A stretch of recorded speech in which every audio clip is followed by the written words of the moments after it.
스데반은 초대교회의 첫 번째 순교자가 되죠. 이제 오늘 우리가 읽은 이 본문 말씀에서 스데반이 돌에 맞아 죽게 되는 내용이 나옵니다. 초대교회가 처음 세운 성령과 지혜가 충만한 7 집사들 중에 스데반이 있죠. 특별히 병을 고치는 은사, 그리고 가르치는 은사가 있었습니다. 그래서 살아계신 하나님의 일하심을 이 스데반의 수고로 나타냈죠. 병을 고치는 기적, 그리고 다양한 큰 기적들을 통해 하나님의 살아계심을 드러냈었습니다. 이렇게 참 소중하고 믿음직한 스데반이 유대인들의 돌 세례에 죽음을 맞이합니다. 너무 짧죠, 스데반에 대한 이야기가. 고대 사회에서는 이 돌로 쳐 죽이는 사형은 공동체의 합의에 의해서 내리는 형벌이었습니다. 이제 공동체 전부가 이 사람은 마땅히 죽어야 한다라고 하는 동의 아래에서 이 사형이 집행이 됐던 거죠. 그랬기 때문에 이 돌로 쳐 죽이는 사형 제도는 모든 공동체 사람들이 다 참여해야 했습니다. 그래서 돌로 사형수를 죽인 자리는 돌무더기가 쌓이는 거죠. 만약에 돌을 들어서 던지기를 주저한다면 이 돌에 맞아 죽는 사형수와 그 사람을 같은 사람 취급해도 할 말이 없는 자리였다는 겁니다. 그런 점에서 돌로 때려 죽이는 형벌은 공동체에서 그 사람을 지우기로 합의한 형벌이 되는 거죠. 그 사람을 아예 끊어내 버립니다. 그랬기 때문에 스데반이 성 밖으로 끌려나가는 겁니다. 이 성과도 상관이 없다라는 단절을 보여줬던 거죠. 스데반은 이렇게 유대인 공동체의 미움을 사서 즉결 심판으로 돌에 맞아 죽게 됩니다. 스데반을 미워하는 사람들이 던진 돌들이 그대로 스데반의 무덤이 돼버린 거죠. 그럼 그를 사랑했던 사람들은 이제 어떻게 되는가? 즉시 그곳을 도망칠 수밖에 없게 됩니다. 스데반에게 돌을 던질 수 없었다면 도망쳐야 했던 거죠. 그래서 돌에 맞아 죽은 스데반의 순교는 이제 교회의 핍박의 시작이 됩니다. 그러면 생각을 해보게 되죠. 과연 스데반은 나사렛 예수를 믿으라고 말하면 유대인들의 미움을 살 걸 몰랐을까? 그걸 알았는데도 이렇게 고집을 부리면서 전했다면 그럼 스데반의 고집의 결과가 결국 교회의 핍박으로 이어지게 된 것 아닌가 하는 생각을 해보게 되죠. 하지만 오늘 내용들을 통해 우리가 앞서 봤던 스데반이 전했던 말과 그리고 스데반이 보여준 모습으로 스데반의 어떤 마음, 스데반의 어떤 소망이 우리의 것이 되는 시간이 지금이었으면 좋겠습니다. 7장을 시작하면서 스데반은 이렇게 말합니다. 여러분 부형들이여 들으소서. 스데반은 지금 자기가 말을 시작하려고 하는 이 회중 대상들을 누구로 생각하느냐면 자신들의 아버지들과 어머니들, 형제들, 자매들로 여기고 있습니다. 스데반은 자기를 둘러싸고 있는 유대인들을 가족으로 생각하고 있다는 말입니다. 이참에 나 할 말 좀 하자라며 팔을 걷어붙이고 그들의 잘못을 지적하고 비난하려는 게 아니라 가족이기 때문에 그들이 정말 알아야만 하는 그 말을 들려줘야 했어서 스데반은 목숨을 걸고 말하기 시작했던 겁니다. 가족이라서.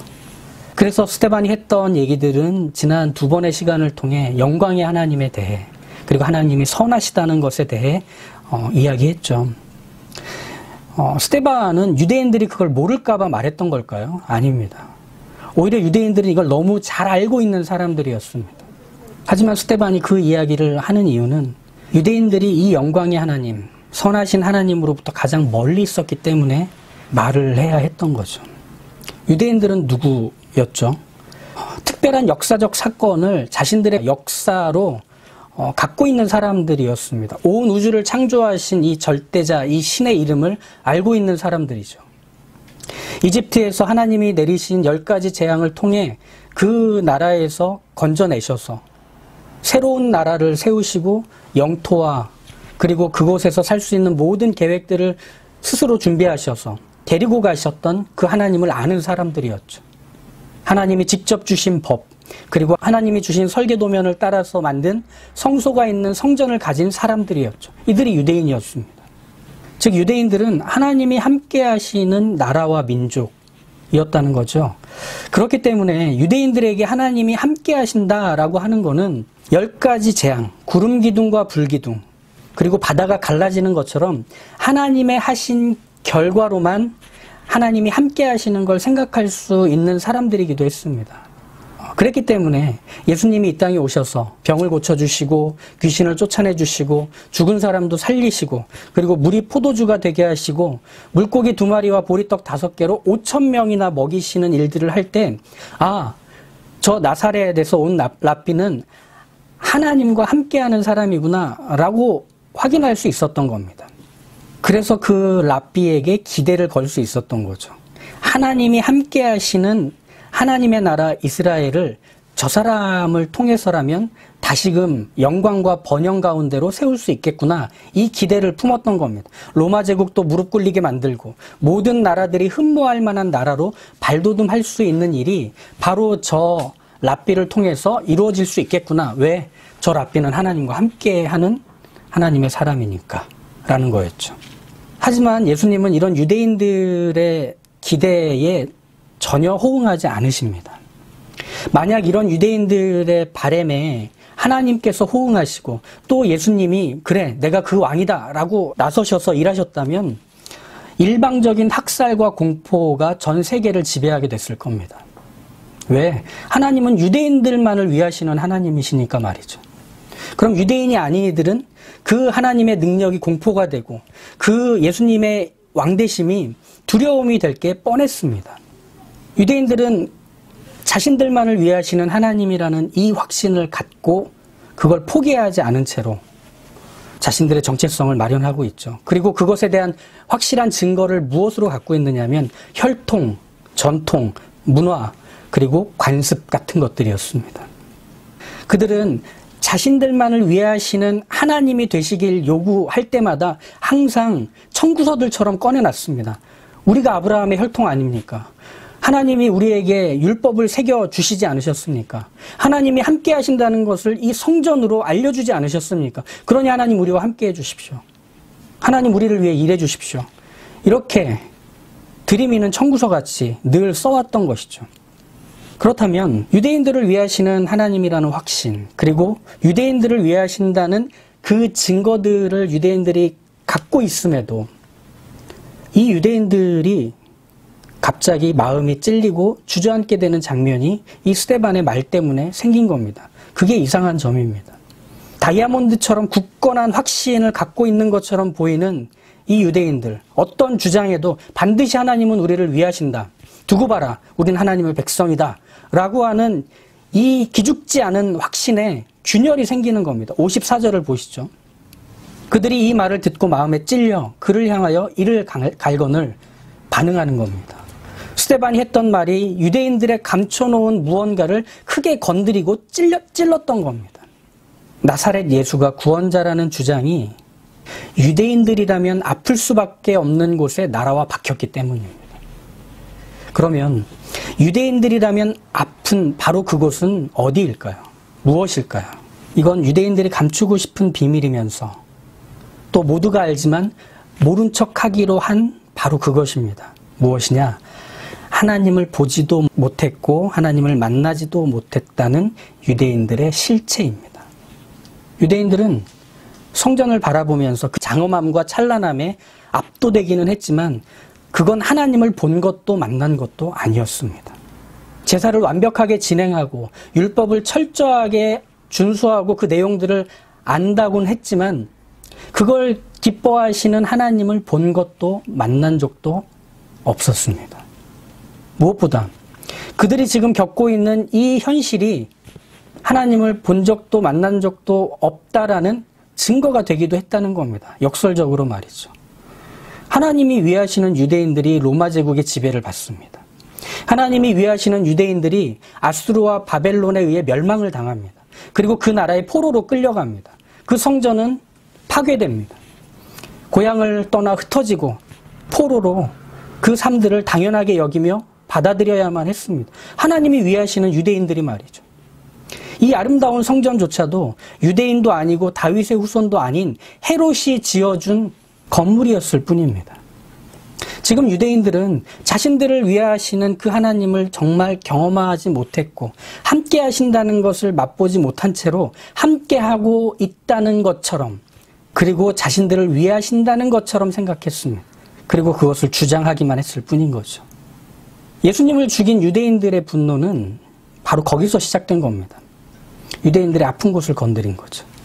선한 것이 나올 수 없는 그 나사렛, 그곳에서 온 이 보잘것없고 가진 것 없는 이 사람이 하나님과 함께하고 있다는 걸 누구나 알게 되는 겁니다.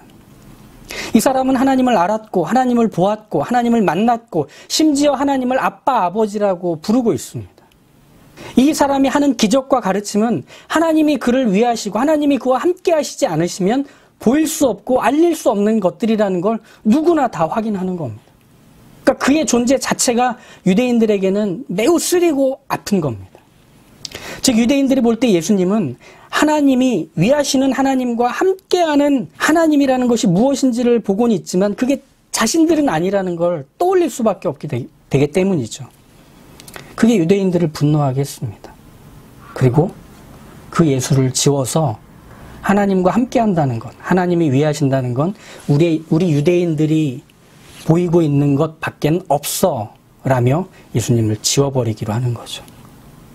그래서 나사렛 예수를 빌라도의 손을 빌려 죽였지만 그의 제자들이 다시 나타난 겁니다. 그래서 뭐라고 하느냐?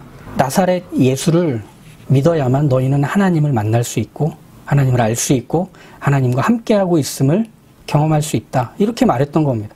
그게 맨 처음에 사도 베드로가 했던 설교의 내용 아니었습니까? 너희가 십자가에 못 박은 이 예수를 하나님이 주와 그리스도가 되게 하셨다. 이 얘기였던 거죠.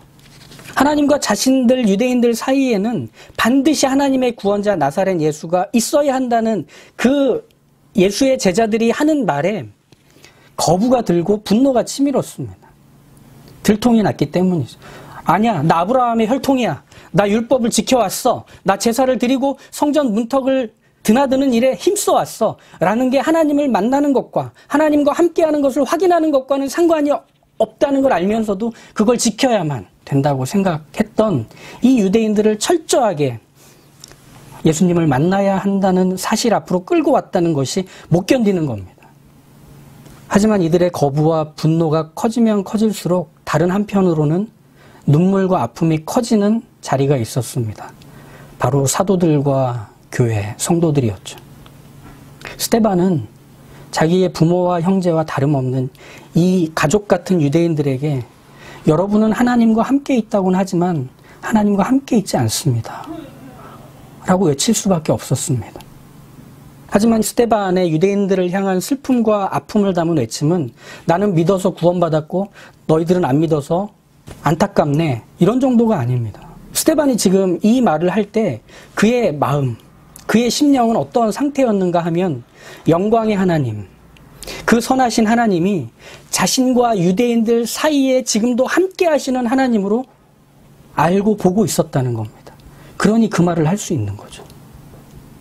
그들이 하나님을 만나지 못한 사실에 대해서 말을 할 때마다 얼굴을 실룩이는 사람들, 눈이 뻘겋게 충혈되는 사람들, 핏발이 선 사람들, 돌을 드는 사람들을 계속 보고 있었습니다.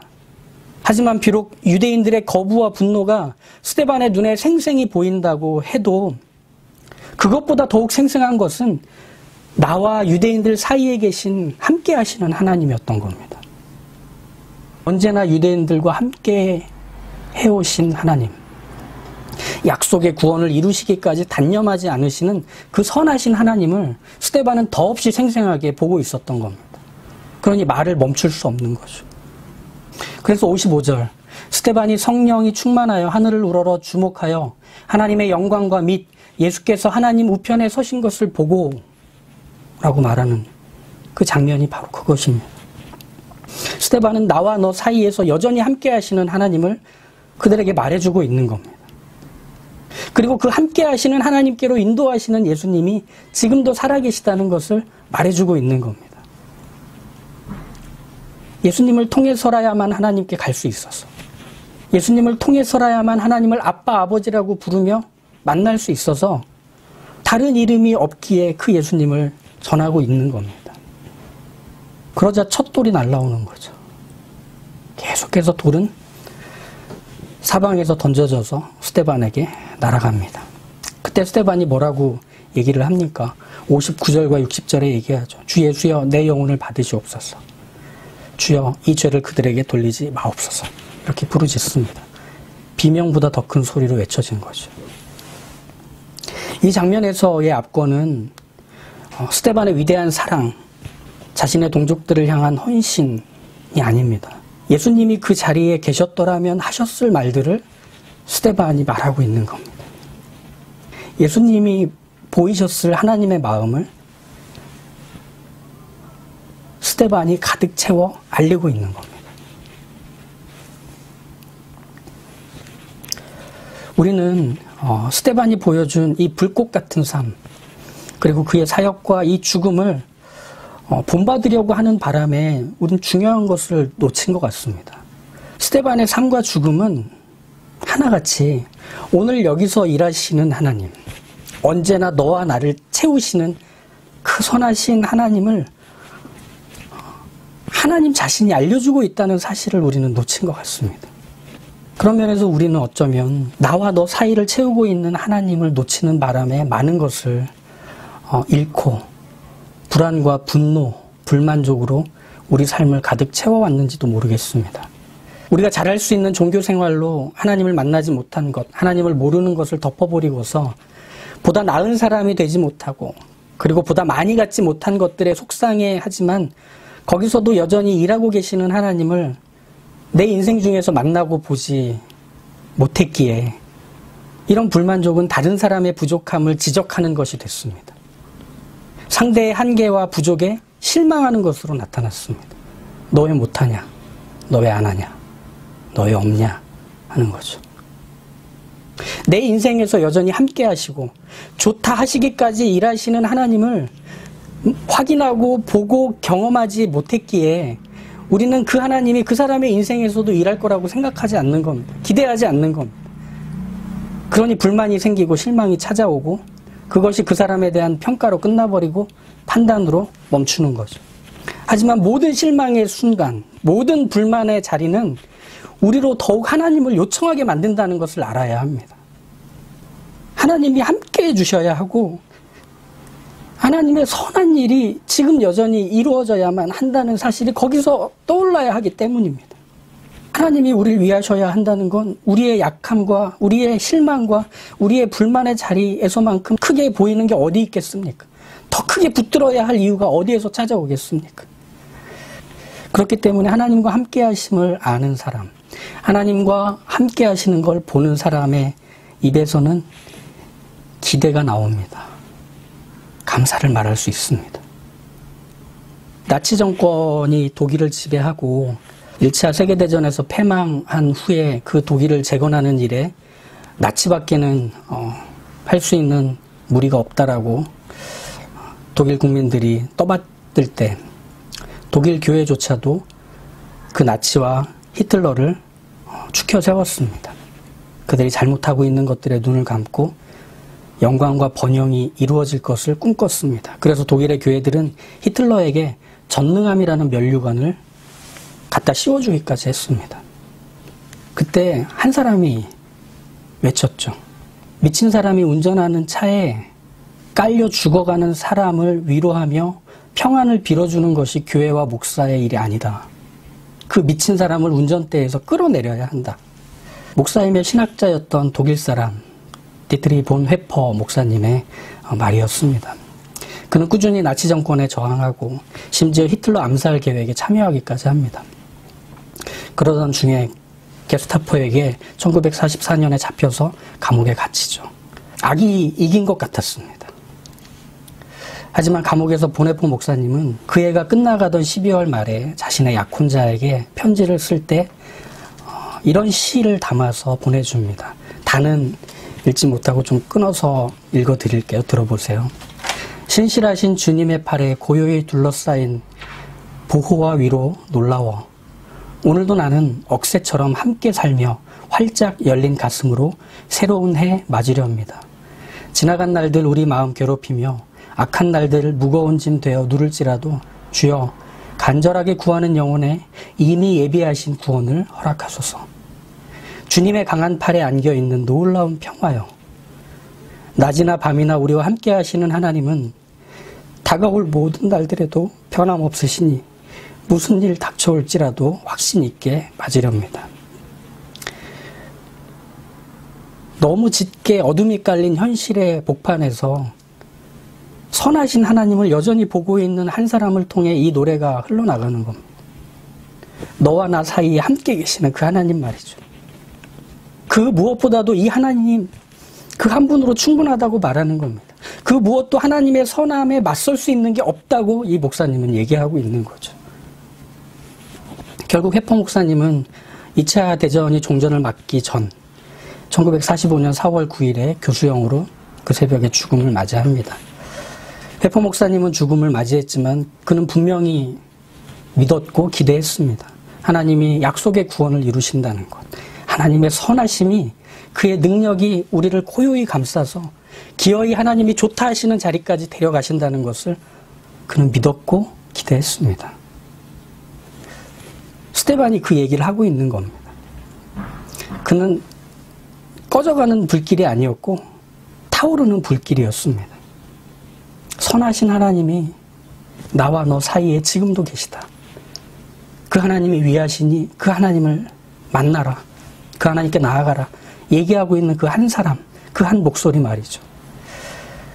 우리는 이 스데반의 한 인생과 그의 말과 그의 모습을 통해 여전히 살아계시며 함께 하시는 하나님을 보는 사람이 얼마나 아름다운가를 확인했습니다.